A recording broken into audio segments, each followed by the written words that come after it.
കാതിലലച്ചാലും ഇഷ്ടങ്ങളെല്ലാം നഷ്ടമായാലും ദുഃഖങ്ങളായിരം കാതിലലച്ചാലും ഇഷ്ടങ്ങളെല്ലാം നഷ്ടമായാലും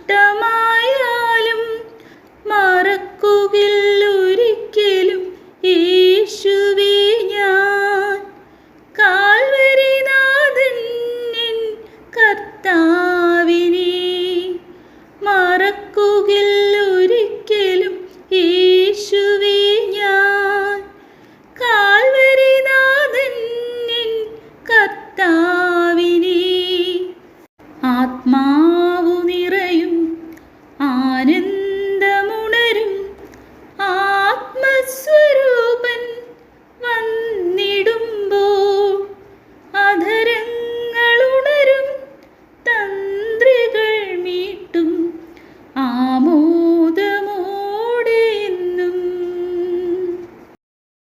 ആത്മാവു നിറയും ആനന്ദമുണരും ആത്മസ്വരൂപൻ വന്നിടുമ്പോൾ അധരങ്ങളുണരും തന്ത്രികൾ മീട്ടും ആമോദമോടെ എന്നും. ആമോദമോടെ എന്നും. ആമോദമോടെ എന്നും. അധ്യായം 5. ജനങ്ങളിൽ നിന്ന് ജനങ്ങൾക്ക് വേണ്ടി തിരഞ്ഞെടുക്കപ്പെടുന്ന പ്രധാന പുരോഹിതൻ ദൈവിക കാര്യങ്ങൾക്ക് നിയമിക്കപ്പെടുന്നത് പാപപരിഹാരത്തിനായി ബലികളും കാഴ്ചകളും അർപ്പിക്കാനാണ്. അവൻ തന്നെ ബലഹീനനായതുകൊണ്ട് അജ്ഞരോടും വഴിതെറ്റിയവരോടും വേണ്ടത്ര സഹതാപത്തോടെ പെരുമാറാൻ അവന് കഴിയും.